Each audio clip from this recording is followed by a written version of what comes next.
All right, I'm going to show you how to copy resources over into your class folders for Schoology. I already clicked on my resources tab, and I'm going to click on group. Then the art materials are in SMCPS Fine Arts. Find your grade level. I'm going to show elementary, so I click on elementary.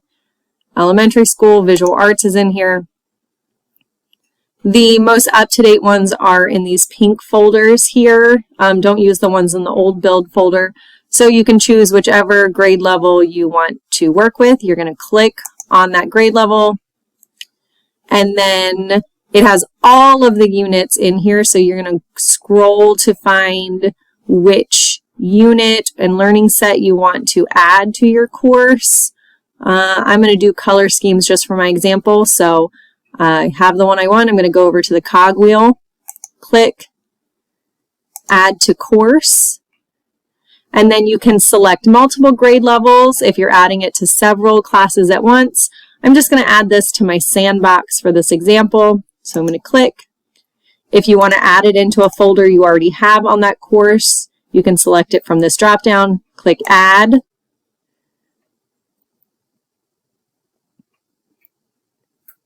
You'll see at the top, if you scroll back up, it gives you a little notice that says the template was added.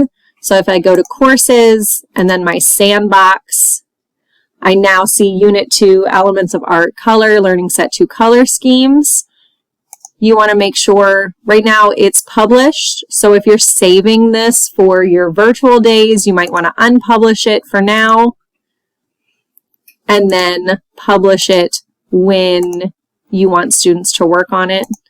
And if the drop down I always just double check to make sure everything's published the way that it should be.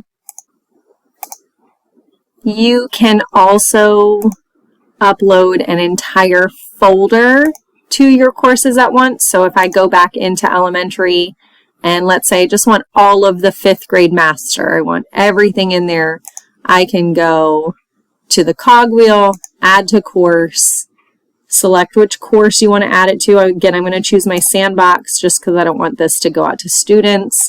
Click Add. This might take a little bit longer. So it'll say your large operation is currently being executed.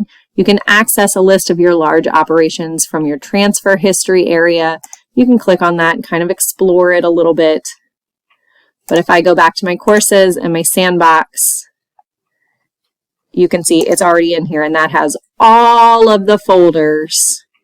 And when the master folder is in your course, you can click and drag individual folders out because maybe you don't want them to have access to everything, and then you can unpublish the big folder.